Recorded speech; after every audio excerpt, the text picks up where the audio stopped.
Good evening.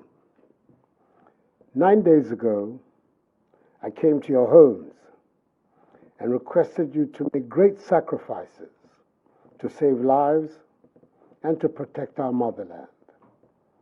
I announced the imposition of strict restrictions to movement and asked the residents of the Greater Accra metropolitan area and Kasoa and the Greater Kumasi metropolitan area and its contiguous districts to stay at home for 2 weeks in order to give us the opportunity to stave off this pandemic.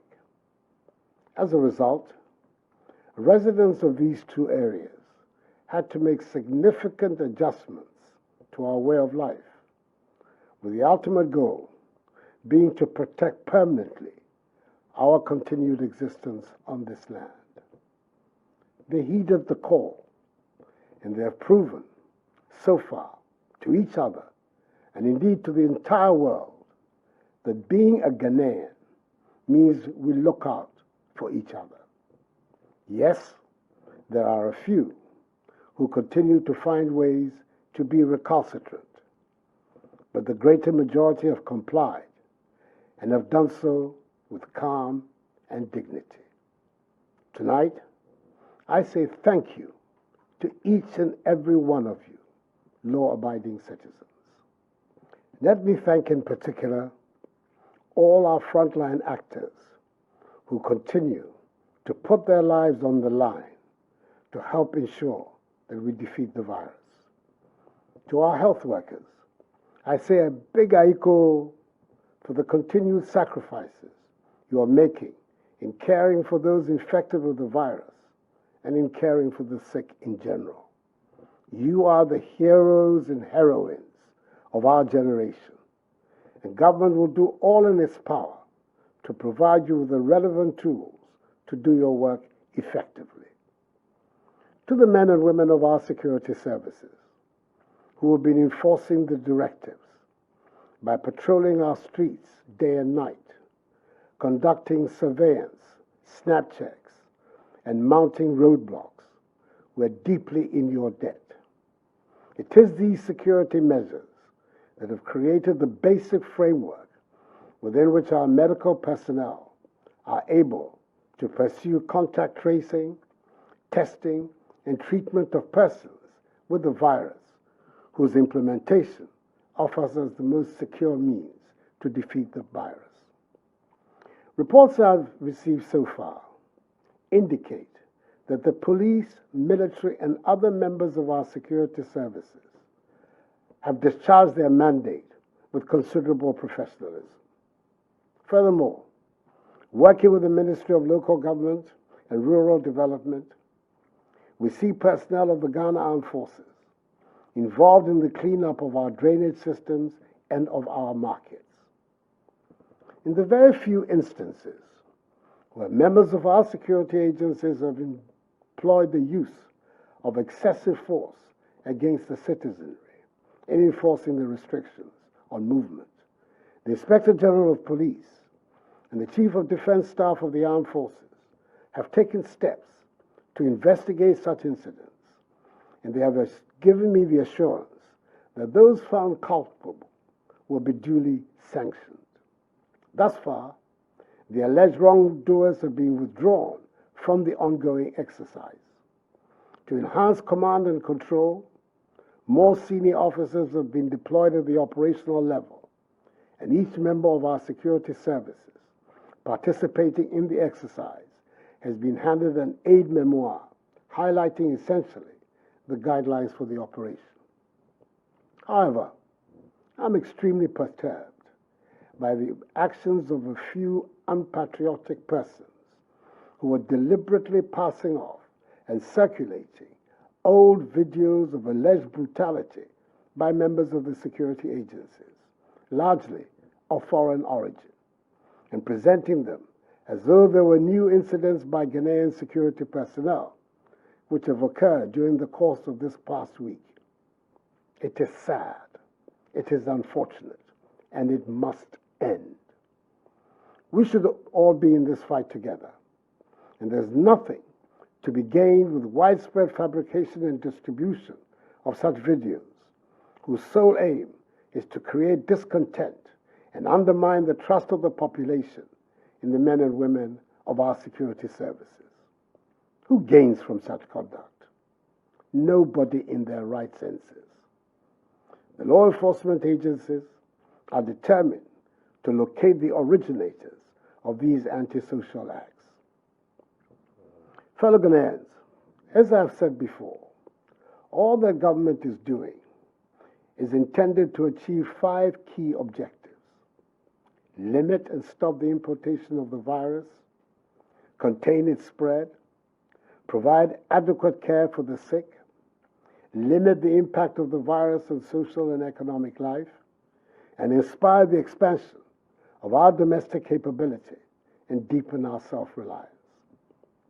As of today, Sunday, 5th April, our current situation is such that we have recorded a total of 214 cases. The Greater Accra region has 189 cases, followed by the Ashanti region with 12, Northern region 10, Upper West region 1, Eastern region 1, and Upper East region 1. The 10 from the Northern region are the West African nationals who entered our country illegally after the closure of the borders. In total, 3 persons have fully recovered from the disease, 49 persons have been discharged from treatment facilities and are being managed from home, and the remaining 155 are responding to treatment. 2 persons are moderately ill, and 5 persons, as I said before, have lost their lives. Of the 1,030 travelers who were mandatorily quarantined and tested on their arrival in Ghana on the 21st and 22nd of March, 79 were initially found to be positive, and appropriate arrangements were made for their isolation and treatment. Subsequently, after 12 further days of quarantine, 26 other persons were found to be positive as a result of their second test, bringing the total number of those found to be positive to 105, all of whom have been isolated for treatment. Of the remaining 925 persons who have undergone 2 tests and found to be negative, 804 have been released from quarantine to join their families. The remaining 121 are, as I speak, in the process of being released. I want to thank all of them and their families and loved ones for their understanding and cooperation with the stringent procedures the government was forced to deploy in the public interest. Efforts also at contact tracing have been ramped up over the course of the past week. Indeed, for every confirmed case of COVID-19, all the contacts have been listed, monitored, and tracked. Additionally, in the home or place of work of a confirmed case, all persons, be they at home or at work, have been tested whether they had symptoms or not. Within the locality or neighborhood of a confirmed case, the opportunity is also being provided for persons to undergo voluntary testing to ascertain the extent of community spread. We are thus about to enter a critical phase of our fight in the coming week, as the Ghana Health Service is due to receive the results of some 15,384 out of 19,276 persons who have been reached through contact tracing. It is the results of these tests that will determine our future course of action. Government's policy and measures will continue to be driven by the science in this matter. The Ghana Academy of Arts and Sciences and the Center for Scientific and Industrial Research, CSIR, are now partnering government in the struggle. I met with their representatives on Friday and arranged with them a mechanism for the realization of this partnership. The nation and I appreciate their involvement. So in the course of the coming week, a determination will be made as to whether or not to extend the duration of the 2-week restriction on movement and the implementation or otherwise of any more enhanced measures to deal with the virus. I have, however, by executive instrument, extended the closure of our borders for 2 more weeks until further notice. The data tells us that the overwhelming majority of confirmed cases came from travelers or from people who have come into contact with travelers.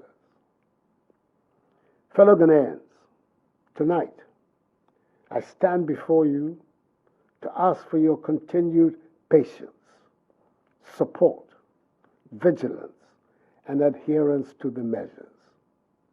Let each one of us play his or her part to enhance our collective efforts at containing the spread of the virus, which will enable us to hasten the lifting of these restrictions and returning the nation to normalcy. I was encouraged by the appreciation of government's handling of the pandemic and the offer of support by the leadership of the major political parties in the country when I met with them on Friday. I applaud Parliament's decision to call off its planned recess and be on standby to aid in the fight against the virus. I thank staff of the University of Ghana's Noguchi Memorial Institute for Medical Research, the Kwame Nkrumah University of Science and Technology's Kumasi Center for Collaborative Research, and the National Public Health Reference Laboratory of the Kolebu Teaching Hospital for the solid work they are doing for Mother Ghana. I'm very grateful to the individuals and institutions who have responded to my appeal for donations to be made into the COVID-19 National Trust Fund, which has been established to complement government's fight against the virus and to assist in the welfare of the needy and the vulnerable. A total amount of some 8,750,000 cedi, which includes 600,000 United States dollars, have been received so far for this purpose. I'm happy that so many appointees of my government have also followed my example by donating their salaries to the fund. We are in difficult times, and that is why I directed the Minister for Finance to send to Parliament the Coronavirus Alleviation Program, whose objective is to protect households and livelihoods, support micro, small, and medium-sized businesses, minimize job losses, and source additional funding for promotion of industries to shore up and expand industrial output for domestic consumption and exports. Through this program, the Ministries of Gender, Children and Social Protection, and Local Government and Rural Development, and the National Disaster Management Organization, NADMO, working with MMDCEs and the faith-based organizations, have begun to provide food for up to 400,000 individuals and homes in the affected areas of the restrictions. This began in Accra today and will begin in Kumasi tomorrow. It will come in the form of dry food packages and hot meals, and will be delivered to vulnerable communities in Accra, Tema, Kumasi, and Kasua. Again, the Ghana Water Company Limited and the Electricity Company of Ghana have been directed to ensure the stable supply of water and electricity during this period. In addition, there will be no disconnection of supply. Furthermore, government will absorb the water bills for all Ghanaians for the next 3 months, i.e. April, May, and June. All water tankers, publicly and privately owned, are also going to be mobilized to ensure the supply of water to all vulnerable communities. Government, in collaboration with the National Board for Small-Scale Industries, business and trade associations, and selected commercial and rural banks will roll out a soft loan scheme up to a total of 600 million cedis, which will have a 1-year moratorium and 2-year repayment period for micro, small, and medium-scale businesses. Fellow Ghanaians, it is vital that we protect the lives of our frontline health workers who are risking their lives every day to battle this virus. That is why government is placing a high priority on the procurement of personal protective equipment for them. Thus far, 350,000 masks, 558,650 examination gloves, 1,000 reusable goggles, 20,000 coveralls, 7,000 N95 respirators, 500 waterproof gumboots, 2,000 reusable face shields, 2,000 gallons of hand sanitizers, 10,100 milliliter pieces of hand sanitizers, and 500 shoe covers have been sent to the regional health directorates for onward distribution to the district health directorates for use by our health workers in all the districts. The Minister for Health is ensuring that they reach the health workers. This notwithstanding, government is aware that more needs to be done, especially in the face of the global shortage of PPEs. It is for this reason the government is actively engaged with local manufacturing companies to assist them in the domestic production of PPEs, and I'm encouraged by the response from the Ghanaian private sector. Domestic production of face masks, head covers, surgical scrubs, and gowns will commence from Tuesday. For example, 3,600,000 face masks will be produced domestically with an output of 150,000 per day. I'm equally impressed with the invention of a solar-powered hand-washing sink by Judose from Kumasi, and the COVID-19 prevention electronic bucket made by Kelvin Owusu-Dapa and Richard Boateng, both students of Obuasi Senior High and Technical School. Necessity indeed is the mother of invention, as the Ghanaian sense of enterprise and innovation is beginning to be felt. An insurance package with an insurance sum of 350,000 cedis for each health personnel and allied professional at the forefront of the fight has been put in place, with a daily allowance of 150 cedis being paid to contact tracers. Government has also decided that all health workers will not pay taxes on their emoluments for the next 3 months, i.e. April, May, and June. Furthermore, all frontline health workers will receive an additional allowance of 50% of their basic salary per month, i.e. for March, April, May, and June. The March allowance will be paid alongside that of April. The Minister of Transport is also making available for free Ayalolo buses to convey health workers in Accra, Tema, Kumasi, and Kansua to and from work along specific routes for the entire duration of the restrictions. I'm happy that operators of public transport, such as trotros and taxis, are largely adhering to the admonition to observe social distancing in their vehicles. Each one of them should do so. Towards ensuring the cleanliness of our country, especially in the Greater Accra and the Greater Kumasi areas, which are currently the subjects of the restrictions, the Ministry of Sanitation and Water Resources, together with some 400 personnel drawn from the police, military, fire service, and prison service, from Friday 3rd April to today, Sunday 5th April, have embarked on desilting our gutters, collection and disposal of garbage from homes, public places, markets, and vehicle terminals. We must ensure that the end of this exercise will lead to a new attitude towards cleanliness in our surroundings. That would be a positive legacy from this crisis. MMDAs outside the areas affected by the restrictions have been directed to emulate this cleanup exercise.